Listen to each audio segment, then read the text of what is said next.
Le rituel est immuable pour Wang Dongfang, inlassablement monter et descendre ses marches.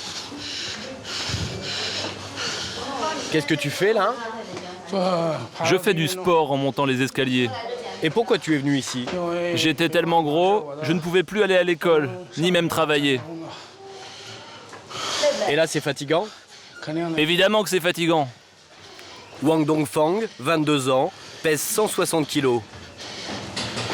Il suit un traitement de choc et va passer 6 mois dans cette clinique spécialisée contre l'obésité dans le nord de la Chine. Quand j'étais petit, c'était mon grand-père et ma grand-mère qui s'occupaient de moi. Ils me disaient toujours qu'il fallait bien manger. Et petit à petit, mon estomac s'est agrandi. Et j'ai commencé à grossir, jusqu'à maintenant. Je mangeais tout le temps des cuisses de poulet. J'adorais manger ça. J'en mangeais le soir, même après le repas. J'en remangeais ou juste avant de me coucher. Il y a encore quelques années, ce genre de clinique n'existait pas. Car avant, la Chine c'était ça, des individus sveltes aux morphologies d'allumettes. Et dans les parcs, ces séances de tai chi. Mais une nouvelle révolution culturelle parcourt désormais le pays. Celle de la société de consommation et de la nourriture à profusion.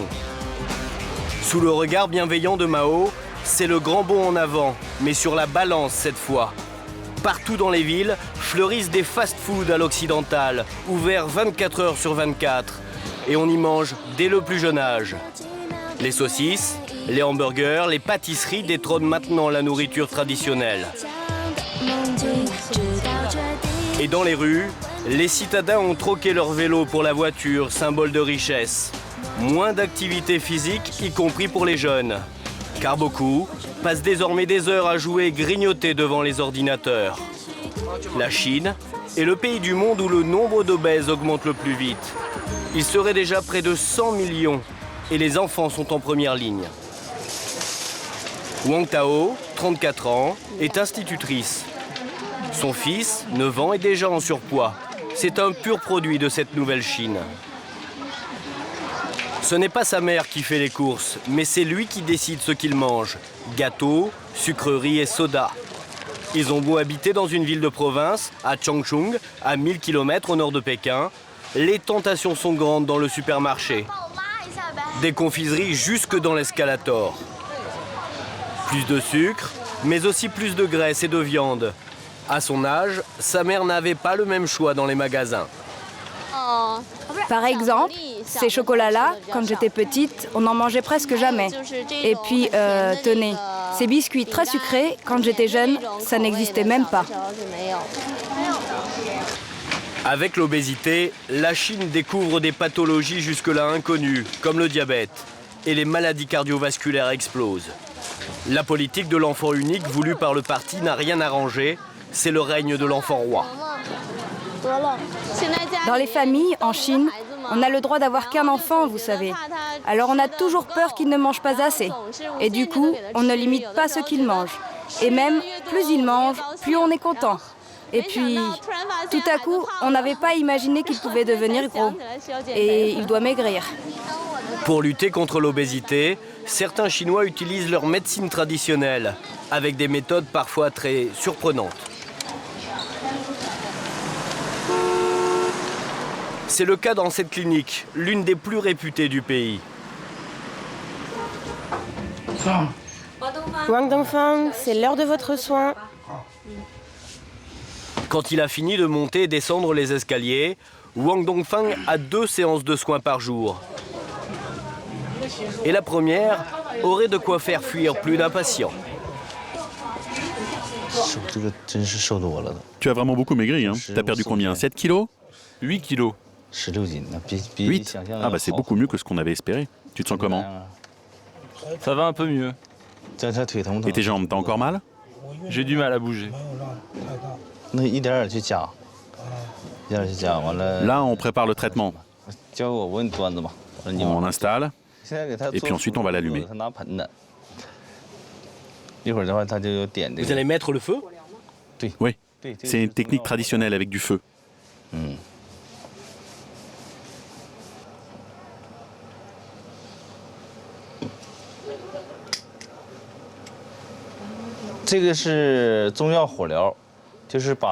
Les cordelettes placées sur son ventre sont composées de plantes médicinales. Et grâce au feu, les éléments actifs pénètrent sous la peau. C'est une technique inventée à partir de la médecine traditionnelle pour permettre d'accélérer l'amaigrissement. Et ça fait mal quand ça brûle? C'est un peu chaud. Des techniques d'un autre âge qui ont fait la réputation de l'établissement. Le Dr Yu est très fier du succès de sa clinique. Ici, c'est l'étage où résident nos patients. En ce moment, nous avons beaucoup de gens qui sont venus maigrir. On est en train d'ajouter ces lits là. C'est pour ça que c'est un peu le bazar en fait. Bonjour. Comment allez-vous tous? Ça va. Ça va, on discute. Eh docteur, en 10 jours j'ai perdu 10 kilos. C'est bien. Vous voyez, ils sont tous très jeunes, un peu moins de 20 ans. Normalement, à cet âge-là, ils devraient être en train de finir le lycée ou l'université. Mais comme ils sont trop gros, ils ont dû tout arrêter et venir ici jusqu'à Changchun pour maigrir de façon scientifique. Coût du traitement, 400 € pour un mois. Mais à ce prix-là, ils sont 6 à se partager cette chambre, plutôt vétuste. Ce n'est pas le luxe, mais au moins il y a la télé. En fait, c'est partout pareil. Vous regardez la NBA? Ils aiment beaucoup le sport, mais côté mouvement, c'est pas ça, hein, les gars. Eh les mecs, vous n'allez pas vous contenter de regarder. Vous allez faire une équipe de basket de gens obèses. Comme ça vous fera faire de l'exercice. Au fait, tu devais pas aller quelque part, toi, ce matin? T'as séché, hein? Si le médecin s'en prend à lui, c'est parce que ce patient ne s'est pas rendu à un autre soin, la deuxième spécialité du Dr Yu. Une spécialité qui existe depuis au moins 5000 ans et que certains redoutent particulièrement.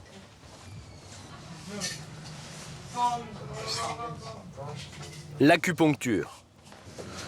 Et pour transpercer la couche de graisse, les aiguilles font 8 cm de long.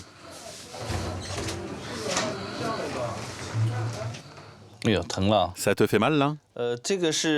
Ici, on utilise cette méthode traditionnelle d'acupuncture.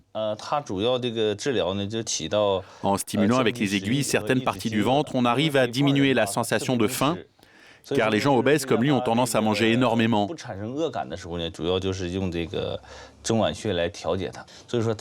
Ces deux points-là, par exemple, sont particulièrement importants pour maigrir. Et puis ces deux-là ont un impact sur le fonctionnement du grand intestin, donc sur le transit. On peut accélérer le métabolisme et favoriser l'amaigrissement. En Chine, l'obésité est plus inquiétante que dans n'importe quel pays du monde. Les changements alimentaires se sont faits en seulement 15 ans et les corps n'ont pas eu le temps de s'adapter. Chaque année, 3000 patients viennent donc maigrir dans la clinique de Changchun. La meilleure publicité du Dr Yu, ce sont ses résultats. Regarde, c'est moi. La mascotte de la clinique, c'est lui, Chulei, 19 ans, un ancien patient qui fait le tour des chambres pour encourager les obèses. Qu'est-ce que vous faites là? Là, on regarde un DVD à l'époque où j'étais gros.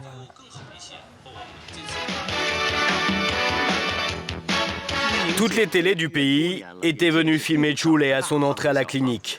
Il était le plus gros adolescent de Chine. Chulei pesait 220 kilos à 16 ans seulement. Et là, je pleurais.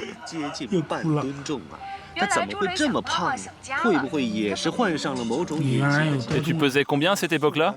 217 kilos. 217? Oui, et toi, tu pèses combien? Moi là, je pèse 157 kilos. Le poster de Chulei trône maintenant sur tous les murs de la clinique, comme un exemple pour tous ceux qui souffrent dans l'escalier. Car 3 ans après son arrivée, Chulei a perdu 100 kilos et a retrouvé une vie quasi normale. Il travaille à la clinique, mais ne veut pas repartir vivre dans sa famille, de peur de regrossir. Pour l'instant, je suis toujours en phase de stabilisation à l'hôpital. Si j'étais chez moi, je risquerais de remanger. En Chine, les problèmes de surpoids sont désormais tellement importants que c'est devenu un marché qui attire de nombreux hommes d'affaires. À 2 heures d'avion de là, Pékin. À 2 pas du stade olympique, 8 mois après les Jeux, on célèbre encore les corps bien faits.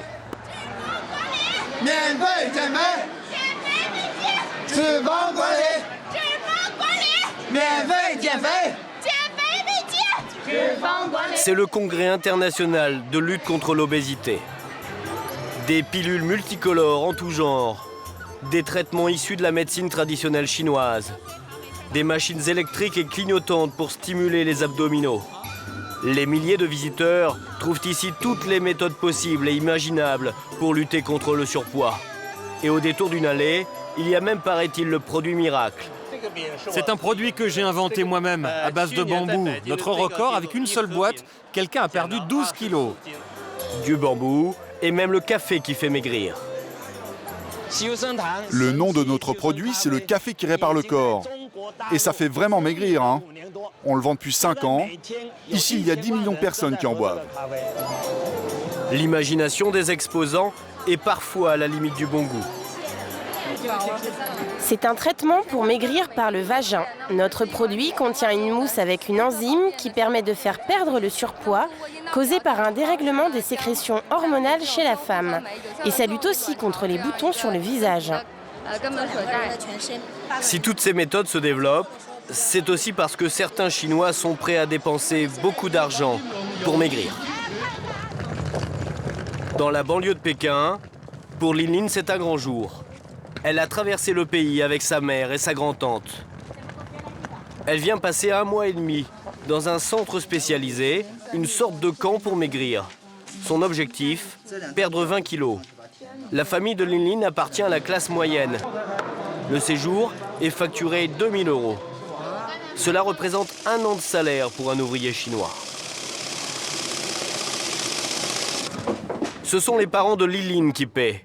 Alors, sa mère est exigeante et la visite commence mal. Attendez un peu, je vais appeler, ça va être réparé tout de suite. Mais regardez-moi ça! Le papier peint, vous pourriez au moins le changer. Finalement, la jeune fille aura droit à une autre chambre, la plus belle du bâtiment. Lin Lin a 22 ans et vient de finir ses études de commerce international. Elle veut devenir plus jolie. Elle me dit souvent « Maman, je veux trouver un mari et du travail. » Et si tu trouvais un petit ami un peu comme toi? Un petit ami gros comme moi? Non, je ne veux pas, certainement pas. Et pourquoi? Parce que je n'aime pas ça. Je déteste la graisse, alors trouver quelqu'un comme moi, ce serait vraiment horrible.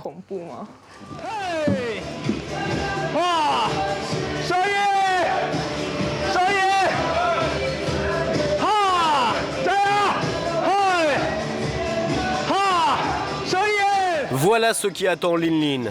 5 heures de sport par jour, pendant 6 semaines, et sous le regard d'instructeurs sveltes et musclés.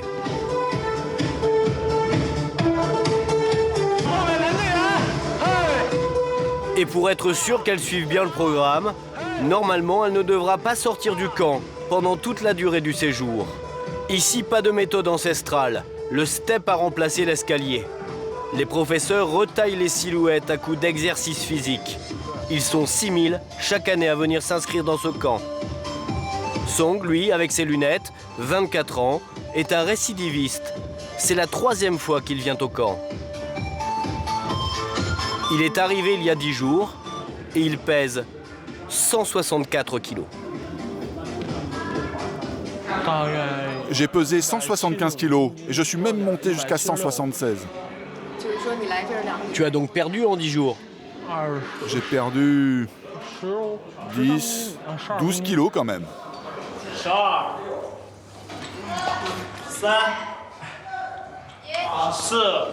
Song et tous les autres ont payé pour en baver.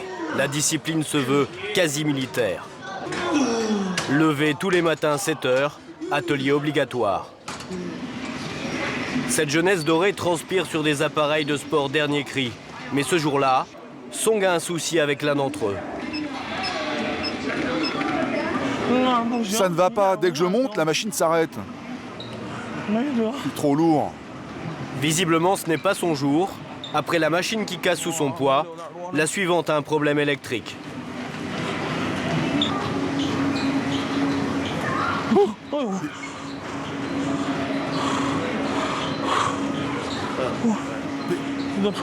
Il y a un problème. J'ai pris un coup de jus. Oh, la machine, elle m'a envoyé un coup d'électricité, coach. J'ai eu super peur. J'ai pris une décharge. Et pourquoi tu ne cours pas alors? Avec mon poids, il y a trop de pression sur mon corps. C'est trop lourd pour mes jambes. Mais surtout pour mes articulations. Et tu n'as jamais couru? Avant aussi. Mais maintenant, je suis vraiment trop gros. Je ne peux plus.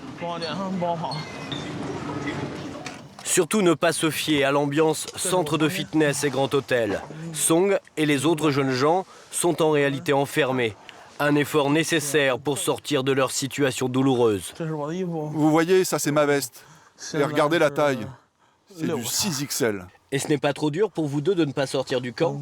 Le problème, c'est que dehors, il y a un tas de choses à manger partout. Dans les supermarchés, ils vendent de tout. Alors si je sors, je vais être vraiment tenté. Et pour ne pas être tenté à l'heure du repas, les stagiaires sont encadrés pour rejoindre la cantine. On les escorte pour vérifier qu'ils ne mangent pas en cachette quand ils sortent ou qu'il n'y en ait pas qui s'enfuient.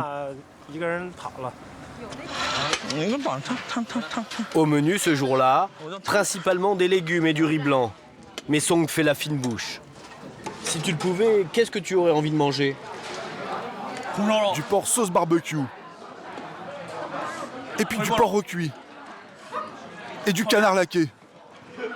Et ici, il n'y a rien.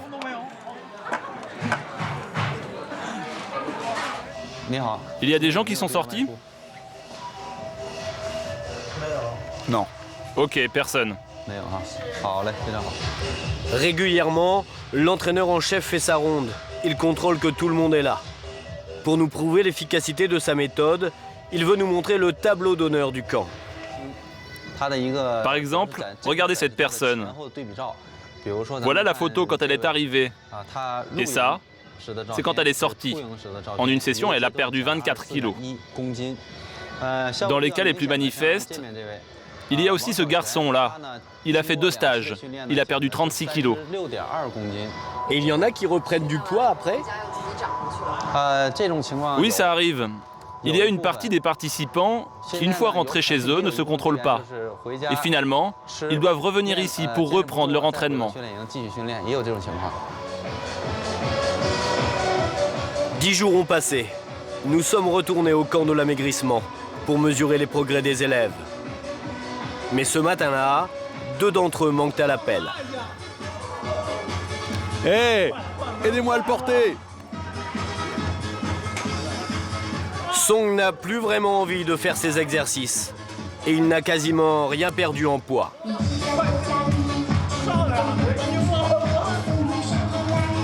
Quant à Lin Lin, la jeune femme qui voulait perdre 20 kilos, elle a craqué.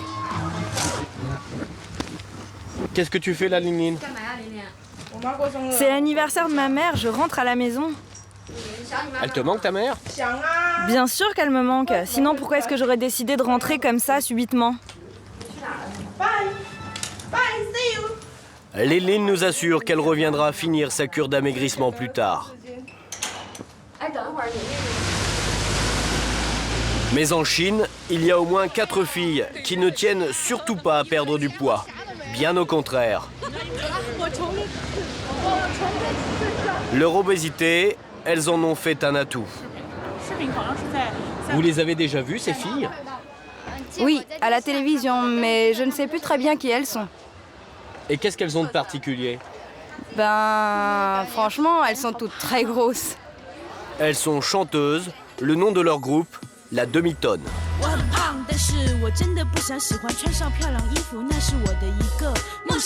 欢快又扯好听的歌我都爱唱，但是当歌星我从来都不想。饭量不大却很胖是我最大的苦恼，减肥看来是痴心妄想，群体的生活才会使我感到不寂寞，找到白马王子是我一生最美丽的梦想。Et dans la rue, il y a des gens qui vous reconnaissent? Bien sûr. On a même des fans. Et ça vous plaît? Bien sûr, il y a même des gens qui nous remercient de ce qu'on fait. Ça nous donne confiance en nous, vous savez. Ces vêtements, ils sont tous larges, regarde. Ils nous iraient très bien. Je vais te dire, moi ce que j'aime bien porter, c'est des vêtements longs en dessous et les vêtements courts par-dessus. Oh, c'est sexy. Tiens, essaie-le. Qui aurait pu imaginer, il y a encore quelques années, que ces 4 jeunes femmes en surpoids vaudraient de l'or pour leur impresario? Ça marche très bien. Si on le voulait, on pourrait faire des spectacles 365 jours par an. Et le groupe n'a pas fini d'avoir du succès. Le nombre d'obèses en Chine, près de 100 millions, pourrait doubler d'ici 20 ans.